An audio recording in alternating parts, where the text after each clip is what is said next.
አቤት እናትነት ሚስጥሩ ረቂቅ ወረት የሌለበት ፍቅሩ የማያልቅ አቤት እናትነት ሚስጥሩ።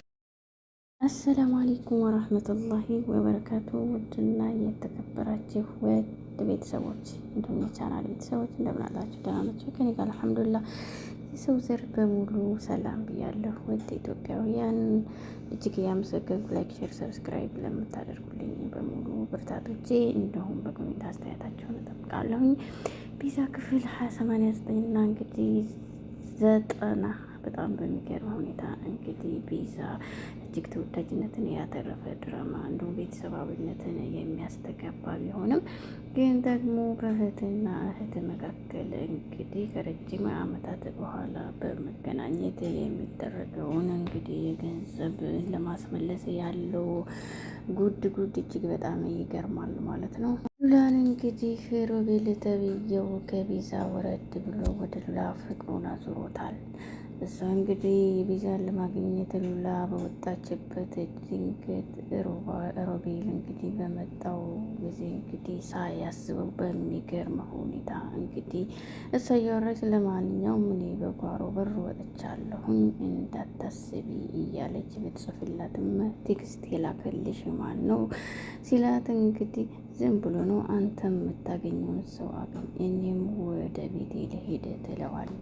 በዚህ መካከል እንግዲህ ሳይሽ የተረብሽ ይመስላል ውስጥሽ ምንድን ነው ቢላትም ልትሰማው አልቻለችም፣ ደንግጣለች።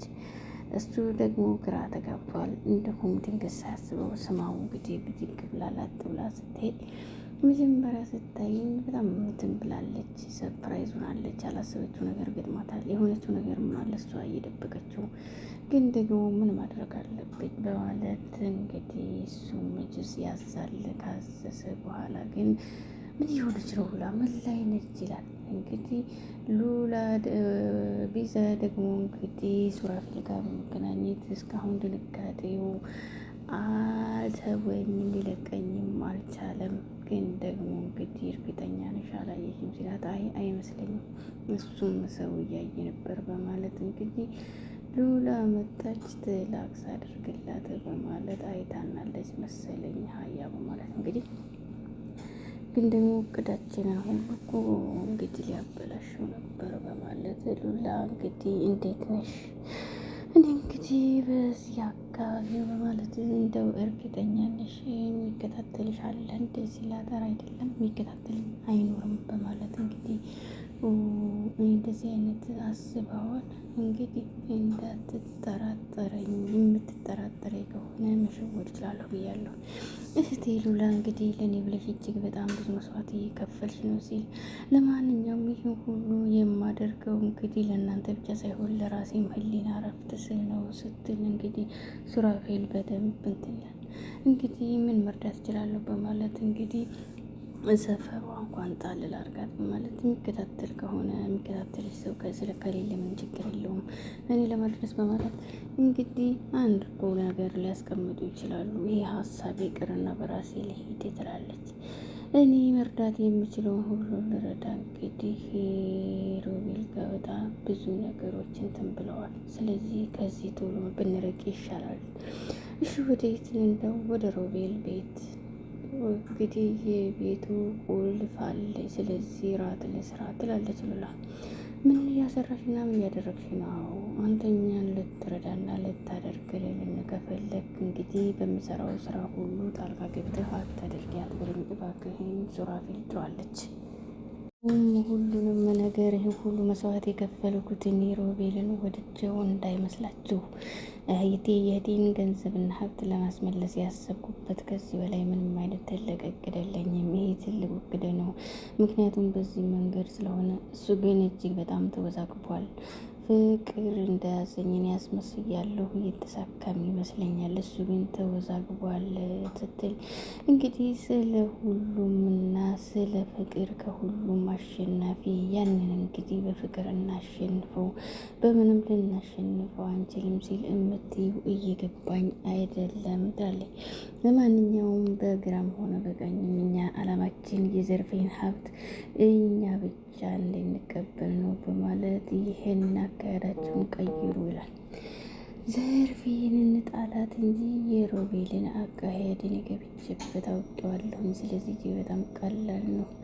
ልቡ ላይ እንግዲህ መቅረብ ባልችል እንኳን በጉልበት መስራት ያለብኝን እሰራለሁ በማለት ሉላዬ እንግዲህ ይዛለኝ። አማቼ ባክህ እንዴት ራሴን ማዳንና እንግዲህ መቀበል እንዳለብኝ አስቤበት ተነስቻለሁ። ለዚህም ደግሞ ያንተ እገዛ የሚያስፈልገኝ እንግዲህ አካሄዱን ብቻ እኔ በሚሄድበት መንገድ እንድትከተል ነው በማለት ሉላ መልክታን ታስቀምጣለች። እዚህ ጋር ደግሞ ሽብሩ እንግዲህ እያንቀላፋ ባለበት ሰራተኛ ተብዬዋ ቲጂ ድንገት እንጀራ ይዛ መጣ። እንግዲህ ጥበቃ አይደለህ ይኸው ብላ እንግዲህ የሰጡህን ብቻ ብላ በማለት አሁን ታቅራራለች። እንደው ምን አይነቷ የተረገምሽ ነሽ እንግዲህ ይላታል። ከኔ ጋር ምን አይነት ችግር ያለህን ብትነግሬ ደስ ይለኛል። እኔ ማን እንደሆንኩ ብታቂ ሲላት እንግዲህ እንደ ወንድነት ደስ ይላል። ለማንኛውም ጂም ቤት የተቀጠሩ የተሻለ ነው በማለት ቲጂ እንግዲህ ቀልዷን አጧጥፏለኝ። ለማንኛውም ዘበኛዬን አስከብልሽ እንዳትለኝ ጊዜ ሰጥቶን እንግዲህ እንዲህ ስለደረሰች ብላለኝ። ለማንኛውም አንተ ተልእኮ ኑሮህ የመጣ ይመስለኛል እንጂ የዘበኝነት ዓላማ መሆን አቋምም ያለህ አይደለህም።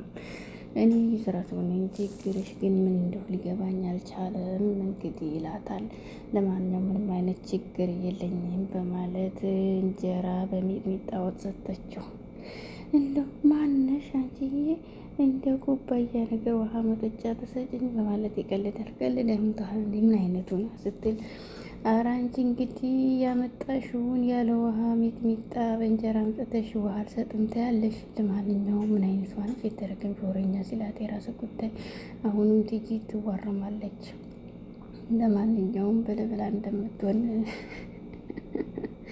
እኔማ ከዚች ጋር መኖር አልችልም አልከርምም በማለት ጭራሽ እንጀራ በሚጥሚጣ በማለት እንግዲህ በምንለው ጠላ በእንጀራ ይሻላል እያለ እንግዲህ አቶ ሽብሩ እጅግ በጣም ይናደዳል ማለት ነው። ሊበላውም ሊተውም እጅግ ያስቸገረው ምግብ ሆኖበታል። ግን ደግሞ ምርጫ አጣና ረቡን ማካሄጃ ጎረስ ያደርጋል። እሷ ስትሄድለት እሷ ግን መጣች አልመጣች እያለ ነው። አዋጭነቱ በላው ይሻላል መሰለኝ ይላል ደግሞ ሳሚና እንግዲህ ሱራፌል እየተወያዩበት ባለበት እኔ አሁን ላይ እንግዲህ ቢዛን እያመንኩ አይደለም። አሁን ላይ ግን ምንም ሊገባኝ አልቻለም። እቅዳቸው አልተስማማኝም። እንግዲህ ይህን ነገር ንብረትና ሀብቱን ለጠላታችን ሰጥተው እንግዲህ እንዳያርፉ ፈርቻለሁ ሲል ለእኔ ሮቤል ሳይሆን አሁን ላይ ጠላታችን ዘርፌ ተብዬዋ ናት በማለት ሳሚ ቢነግረውም ምንም ማድረግ አንችልም፣ ምን እንስራ? እንግዲህ ሁለተኛው ሀሳብህ ሚዛንህ ተስማምቶኛል። እንግዲህ ዘርፌን አግተን ማስፈረሙ የተሻለ ነው ሲል እንደዚህ ስም ብያለሁ እንዴ በማለት ሳሚ እንግዲህ ሁሉንም መላና እንግዲህ መልእክት አምጥቼ እንዳልነበረ አሁን ላይ ግን ምንም እያመጣሁ አይደለም።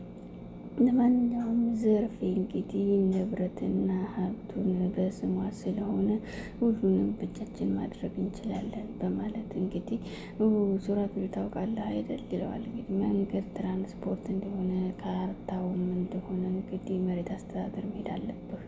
ለማንኛውም ሁለቱም ጋር የራሴ ሰዎች ስላሉ ምንም ችግር የለውም በማለት እንግዲህ እዚያ ያለው እውቀት ተስተካከለ፣ እዚህ ያለው ቀላል አይደል እናስተካክለዋለን በማለት እንግዲህ ስለ ዶክሜንቶች በጣም ያወሩበታል። ሳሚና እንግዲህ ሽብሩ እኮ እዛ ቤት ነው አስበኸዋል? እንግዲህ ለማንኛውም ይሄንን ያደረገው እኮ ስለፈራ እሱ ነው አስበኸዋል? በማለት እንግዲህ እጅግ በጣም ያወራሉ። በጣም የሚገርመው ነገር እንግዲህ እንደ ክፉ ቀን ሊጠቅመን ይችላል፣ ለማንኛውም እናስብበታለን በማለት እንግዲህ ስለ ሽብሩ ያግዘናል። እዚህ ላይ ሽብሩ ጋር እርዳታውን ብንጠይቀው የተሻለ ይመስለኛል በማለት እንግዲህ ሳሚ የሆነ የራሱን እቅድ ያወጣል። ውድ ቤተሰቦች በጣም የሚገርመው ነገር እዚህ ድራማ ላይ እንግዲህ ንብረቷን ለማስመለስ የምታደርገው ድርጊት እንዲሁም ደግሞ ሳሮንን እንግዲህ ስናወራ ቤዛ እንድትሰማ አልፈለኩም። የፈለኩት እቅድ ስላለ ነው። ለጊዜ የተፈጠረ ባይኖርም ከዚህ በኋላ ግን ሊፈጠረ ስለሚችል ስለዛ ጉዳይ ላዋይሽ ብዬ ነው።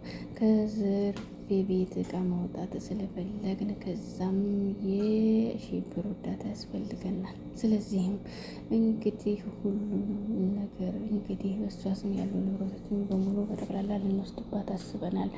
ስለዚህም እንግዲህ ካደረግን በኋላ እንነግርሻለን። እኛ የፈለግነው ይሄን ብቻ ነው በማለት ውይይቱ ይቀጥላል ማለት ነው። ሽብሩ እንግዲህ በጣም በሚገርም ሁኔታ ሳሮን በዚህ ምክንያት እንደዚህ አደርገሽ ቀረሽ እያለ እንግዲህ ሲል በስህተት እንግዲህ የሳሮን ስም ስለወጣ ብቻ ቲጂ ለቀም አድርጋ እኔ የማውቃት ሳሮን እንዳትሆን ተልእኮዋ እንግዲህ እዚህ ቤት ለምንድን ነው በማለት እያወሩ እንግዲህ በጣም የሚገርም ሁኔታ ቲጂ ተብዬዋ ማንነቴን ደርሳበታለች ይላታል። ሰራተኛዋ ናታ። በዚህ መካከል እጅግ በጣም እንግዲህ ሳሮንን ታውቃታለህ ብላ ጠየቀች። ስለዚህ አንተ ስሟን ለምን ሲባል ጠርተህ እንደዚህ እኔ እኮ ስምሽ ካፌ ሊጠፋ አይችልም አፍቃሪሽ አይደለሁ እንግዲህ እንደባለለ በማለት ያንዴ ባለህ በማለት በቁጣዋ አሁን እንድንገናኝ እፈልጋለሁ በማለት እንግዲህ አሁንማ ሻንጣዬን ይዤ ልወጣ ነው በማለት ልታወጣ ፈልጋ ነው። ሌላ ሳሮን አትበላት በማለት እንግዲህ አንድ ትልቅ ያልነገርኩሽ ነገር አለ ደግሞ ይላታል። እንግዲህ እሱ ምንድን ነው? እኔን አትፈልገኝም በማለት ከመቼ ወዲህ ነው ውሸትን ማውራት የምችለው? ለማንኛውም ትናደዳለች። ስለዚህ እንገናኝና እንግዲህ እናውራ የምናወራለን የትም ቢሆን አንቺ ጋር እንግዲህ ስላርገሽኝል ቻው በቃ አልሽበት ቦታ ለመምጣት ዝግጁ ነኝ በማለት እንግዲህ ይለያያሉ ከሳሮን ጋር። እንግዲህ ሱራፌል ደግሞ ዛሬ ደግሞ ምን መስልሃል? ዛሬ ስታይሽ ፈካ ብለሻል የኔ ውብ፣ እንዴት ነሽ? ደህና ነሽ? ይላታል። ከስራ አይደለህም የሚበላ አረጠቅቤያለሁ።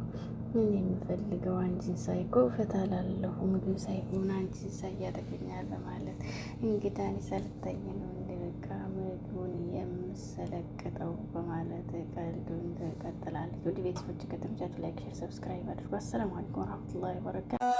አቤት እናትነት ሚስጥሩ ረቂቅ ወረት የሌለበት ፍቅሩ የማያልቅ አቤት እናትነት ሚስጥሩ